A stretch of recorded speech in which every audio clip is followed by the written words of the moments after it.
இந்த அடை வந்து தனியாக வந்து ஆணடை புதுசாக கட்டி இருக்குது. இந்த மாதிரி ஆணடை கட்டுச்சு அப்படின்னாக்கா அந்த பெட்டியிலேருந்து நாம் அதைய எடுத்து சுத்தம் பண்ணிடணும்.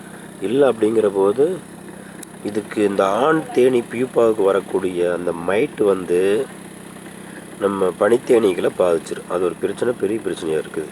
இதில் பார்த்திங்கன்னா எக்லேயிங் நல்லா பண்ணியிருக்கு. நல்லா எக்லேயிங் வந்து நல்லா பண்ணியிருக்கு.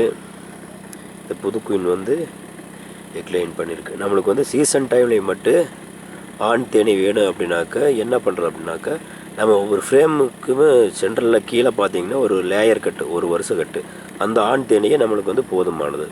பெட்டியில் வந்து ஆண் தேனீக்கள் அதிகமாக இருந்தது அப்படின்னாக்கா அது வந்து பெட்டியில் இருக்கக்கூடிய தேனை குடிச்சிக்கிட்டு இந்த நோயை பரப்பிக்கிட்டு பெரிய பிரச்சனை பண்ணும். அதனால அந்த ஆண் தேனியை வந்து நம்ம உடனே நீக்கிடணும். வரக்கூடிய போலன் மைட் வந்து இந்த மாதிரி ஃப்ரேம் உட்காரக்கூடிய இந்த சந்து இடுக்கில் ப்ரொப்போலிஸ் வச்சுருக்கக்கூடிய சந்துக்குள்ளே அந்த போலன் மைட்டு உற்பத்தி ஆயிடுது. இதை வந்து நம்ம நெருப்பில் போட்டு வாட்டி சுத்தம் பண்ணி கம்ப்ளீட் பண்ணால் தான் அந்த மைட் வந்து இருக்கிறது குறையும்.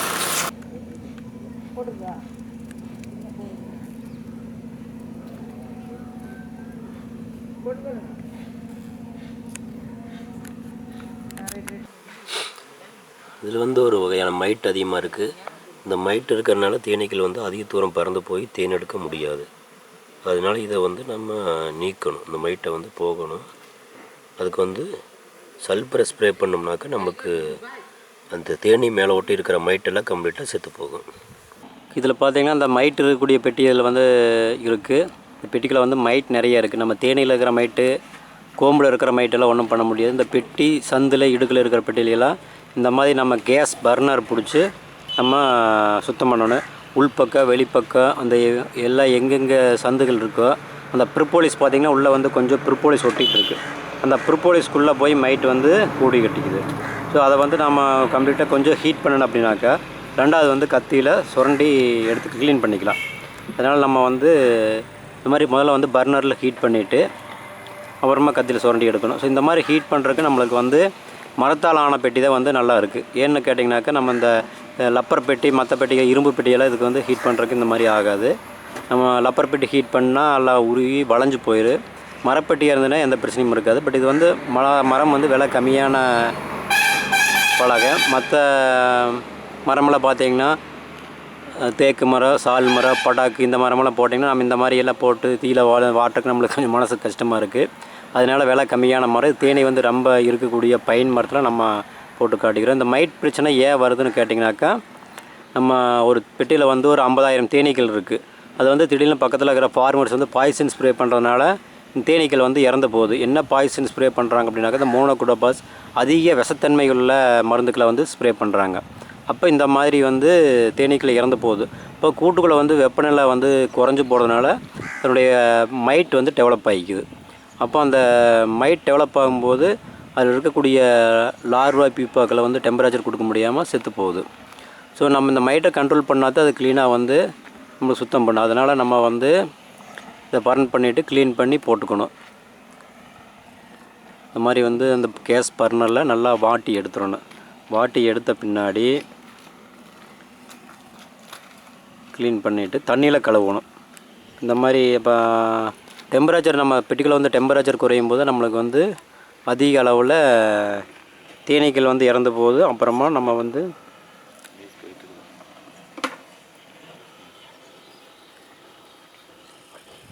பார்த்திங்கன்னா இந்த மாதிரி வந்து அந்த கேஸ் பர்னரில் தீ வந்துக்கிட்டே இருக்கணும். வந்துட்டு இருக்கல வந்து அந்த உள்ளே பார்த்திங்கன்னா கட்டிகள் இருந்துகிட்டே இருக்குது. அந்த மெழுகு கட்டிகள், ப்ரொப்போலிஸ் கட்டிகள் இருக்குது. அதை வந்து நம்ம கம்ப்ளீட்டாக நீக்கிடணும். ஸோ நம்ம இந்த மாதிரி மருந்தடிக்கிற பிரச்சனை, மழை பெய்கிறது, அதிக குளிர் வருது, இந்த மாதிரி பிரச்சனை வர்றதுனால நம்மளுக்கு வந்து பெட்டியில் வந்து பாதிப்புகள் அதிகமாக வருது. இதை வந்து நம்ம இந்த மாதிரி பர்ன் பண்ணி கம்ப்ளீட்டாக நீக்கணும். அதில் பார்த்திங்கன்னா அதை ஹீட் பண்ணின பின்னாடி அந்த ப்ரொப்போலிஸு, வேக்ஸு இதெல்லாம் ஒட்டிக்கிறத வந்து நம்ம கத்தியில் வந்து க்ளீன் பண்ணாக்க ஈஸியாக வந்து விட்டு போயிடும். நம்ம ஹீட் பண்ணாமல் வந்து என்ன தான் க்ளீன் பண்ணாலும் அவ்வளோக்கா க்ளீன் பண்ணி நம்ம எடுக்க முடியாது. ஸோ நம்ம இந்த மாதிரி லைட்டாக ஹீட் பண்ண பின்னாடி நம்ம இதை வந்து க்ளீன் பண்ணுறது ரொம்ப ஈஸி. அந்த சந்தில் இடுக்கில் இருக்கிறது எல்லாமே பார்த்திங்கன்னா கம்ப்ளீட்டாக நம்ம க்ளீன் பண்ணிக்கணும். அதுக்கு வந்து ஸ்பெஷலாக வந்து இந்த ஆக்சிபைட் நைஃப் இருக்குது. அந்த நைஃபை வச்சுக்கிட்டு நம்ம இந்த காடியில் அந்த ஃப்ரேம் உட்காரக்கூடிய பகுதி இருக்குது பார்த்திங்கன்னா, அந்த ஃப்ரேம் வந்து அந்த காடியில் தான் உட்காருது. அந்த காடியில் உட்காரும்போது அந்த இடத்துல வந்து ப்ரொப்போலிஸ் அதிகமாக கட்டிக்கி அங்கே வந்து தான் இந்த தாய் மைட்டுக்கு வந்து உற்பத்தி ஆகிக்குது. ஸோ அந்த மைட்டு வந்து நம்ம கண்ட்ரோல் பண்ணுறதுக்கு இந்த மாதிரி க்ளீன் பண்ணி இந்த பெட்டியை வந்து நம்ம தண்ணியில் போட்டு கழுவணும். ஏன்னாக்கா இல்லைன்னா டெம்பரேச்சர் அதிகமாக இருக்கும், பெட்டிக்கு மாற்றி வைக்கும்போது தேனீக்கள் வந்து டெம்பரேச்சரில் செத்து போகுது. பெட்டியில் வந்து ஏதாச்சும் சந்தில் தளன்னு இருந்தது அப்படின்னாக்கா தீ பிடிச்சிடும். அதனால் வந்து நம்ம கம்ப்ளீட்டாக இதை வந்து சுத்தம் பண்ணிக்கணும். இந்த ப்ரொப்போலிஸ் தான் வந்து அதிகமாக வந்து கட்டிக்குது உள்ள. இது வந்து ஒரு 6 மாதத்துக்கு ஒரு முறை 3 மாதத்துக்கு ஒரு முறை வெட்டி அழுக்காக நம்ம வந்து க்ளீன் பண்ணிக்கணும். பார்த்திங்கன்னா இந்த மாதிரி தண்ணிக்குள்ளே போட்டு நம்ம கம்ப்ளீட்டாக ஒரு அலாசி எடுத்துடணும். தண்ணிக்குள்ளே மூழ்கடிச்சு எடுத்துடணும். நம்ம போகிற இடத்துக்குள்ள தண்ணி வந்து மூழ்கடிச்சு எடுக்கிற அளவுக்கு நம்மளுக்கு தண்ணி கிடைக்காது. இந்த மாதிரி பாத்திரத்தில் வச்சு நம்ம கம்ப்ளீட்டாக இப்போ தண்ணிக்குள்ளே போட்டுட்டோம்னாக்கா அதில் இருக்கிற டெம்பரேச்சர் குறைஞ்சிடும். அதில் இருக்கிற தீ பிடிச்சிருந்தாலும் கூட அது வந்து அவிஞ்சு போகும். நம்ம பெட்டியும் சுத்தமாயிடும். அதனால் வந்து நம்ம இந்த மாதிரி நம்ம கம்ப்ளீட்டாக க்ளீன் பண்ணிடணும். இப்போ பார்த்திங்கன்னா தேனீக்கள் வந்து அந்த நம்ம தலையில் பேன் பிடிச்சா எப்படி அது நம்ம பிரச்சனை பண்ணிவிட்டு கீறிட்டு சுரண்டிட்டு இருக்கிறோமோ அதே மாதிரி இந்த தேனீக்களை பார்த்திங்கன்னா காலில் வந்து தலையில் ஒட்டி இருக்கக்கூடிய மைட்டை வந்து தள்ளிகிட்டே இருக்குது. ஸோ நம்ம இந்த மாதிரி பண்ணியிருக்கிறத பண்ணணும்னாக்கா அது குயிக்காக ரிலீஃப் ஆகி தாய் மைட்டுகளை செத்து போகும், பின்னாடி பிரச்சனை இருக்காது. அந்த தேனீ மேலே இருக்கிற மைட்டு கோம்புக்குள்ளே இருக்கிற மைட்டுக்கெல்லாம் நம்ம சல்பரை லைட்டாக ஸ்ப்ரே பண்ணணும் அப்படின்னாக்கா கம்ப்ளீட்டாக எல்லாமே ஒரு மாதத்தில் கண்ட்ரோலுக்கு கொண்டு வந்துடலாம். இது விட்டுட்டோம் அப்படின்னாக்கா எல்லாமே ரொம்ப ஆபத்தான நிலைமைக்கு கொண்டு வந்து விட்டுரும்.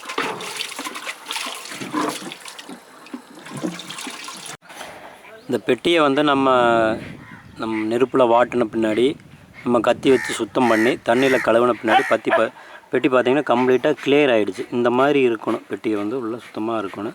இது அடிப்படையை வந்து நம்ம எடுத்துக்கிற மாதிரி போட்டுக்கலாம். அடிக்கடி வந்து நம்ம ஒரு 10 நாளைக்கு ஒருக்கா 2 வாரத்துக்கு ஒரு க்ளீன் பண்ணுற மாதிரி போட்டுக்கலாம். பட் நம்ம அடிக்கடி வண்டியில் ஏற்றிட்டு போகிறதுனால நம்மளுக்கு வந்து அடிப்படை கலந்து போய் அதில் தேனீக்கள் வெளியே வந்து கொட்டுது. அப்படிங்கிறனால நம்ம அடிப்படை வந்து இதில் வச்சு அடித்து வச்சுருக்கு. இந்த மாதிரி எனி டைம் பெட்டி வந்து அந்த ப்ரொப்போலிஸ் இல்லாமல் வேக்ஸ் இல்லாமல் கிளியராக இருக்கணும். இப்போ நம்ம சுத்தம் பண்ணி கொண்டு வந்த பெட்டியில் வந்து வச்சுருக்கு. நம்ம ஆல்ரெடி இருக்கிற பெட்டியில் வந்து அந்த மைட்டோட இருக்கிற பெட்டியில் வந்து இந்த பெட்டிக்கு மாற்றணும். நாம் மாற்றும்போது அந்த அடையில் வந்து அதே மாதிரி இருக்கும். இந்த பெட்டி கிழக்குமனா வச்சுருக்கு அப்படின்னாக்கா அந்த பெட்டியும் கிழக்குமனா வச்சு அந்த அடையினுடைய இந்த லாஸ்ட்டில் ரைட் சைடில் இருக்கக்கூடிய அடையை வந்து அப்படியே எடுத்து ராணி இருக்கான்னு பார்த்து ரைட் சைட்லேயே வைக்கணும். இந்த மாதிரி மேலே எடுத்த பின்னாடி ராணி இருக்கான்னு பார்த்துக்கணும். 2 சைடு திருப்பி ராணி இருக்கான்னு பார்த்துக்கிட்டு, ஏன்னா நம்ம பெட்டி மாற்றும்போது ராணி வந்து அடையில் இருக்கலாம், இல்லை அப்படிங்கிறது பெட்டியினுடைய பலகைக்கு போயிடலாம். அதனால் நம்ம வந்து பெட்டி மாற்றும்போது ராணியை பார்த்து வச்சுட்டோம்னா நமக்கு வந்து ராணி ஃபெயிலியர் இருக்காது. ஸோ நம்ம அதை எடுத்து கீழே தட்டி சுத்தம் பண்ணும்போது அதில் ராணி இருந்ததுன்னா மிஸ் ஆகி போகும். இந்த மாதிரி அந்த பார்த்திங்கன்னா அந்த அடையை வந்து எடுக்கிறதுக்கு இந்த ஸ்க்ரூ ட்ரைவர் வச்சு லைட்டாக தூக்கணும்னாக்கா அது வந்துடும். அப்புறம் ராணி இருக்கான்னு பார்த்து எடுத்து வைக்கணும். இப்போ பார்த்திங்கன்னா ராணி இதில் இருக்குது. இதில் வந்து நம்ம அந்த ராணி இருக்கான்னு பார்த்து தான் பெட்டியை வந்து மாற்றி வைக்கணும். ராணி இருக்குது பாருங்கள். அதில் வந்து முதுகில் வந்து எல்லோ கலர் மார்க் பண்ணியிருக்கு. அது உள்ள செல்லுக்களை போயிட்டுருக்கு. இந்த மாதிரி ராணியை பார்த்து எடுத்து வச்சுட்டோம்னா நம்மளுக்கு வந்து எந்த பிரச்சனையும் இருக்காது. இல்லைன்னா சம்டைம் இந்த மாதிரி கம்ப்ளீட்டாக பெட்டி மாற்றும்போது பார்த்திங்கனாக்கா நம்மளுக்கு ராணி ஃபெயிலியர் ஆகிரும். எடுத்து எல்லாம் கம்ப்ளீட்டாக அதில் வச்சுருங்க. அந்த அடை பார்த்திங்கன்னா மாறாமல் அப்படியே லைன் வரிசையாக வந்துகிட்டே இருக்கணும். எப்படி மாற்றுறாங்கன்னு பார்த்துக்குங்க.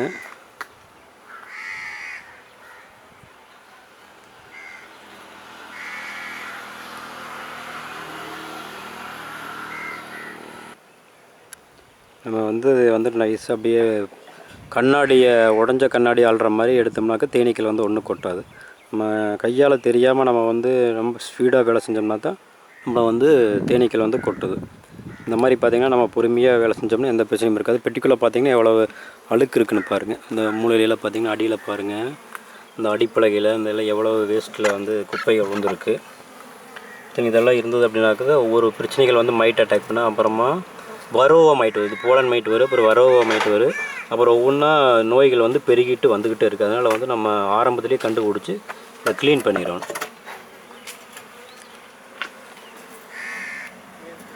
எவ்வளவு வேக்ஸ் கட்டி இருக்குன்னு பாருங்கள். வேக்ஸு ப்ரொப்போலிஸு இந்த கட்டிகளை நம்ம அடிக்கடி வந்து க்ளீன் பண்ணிடணும்.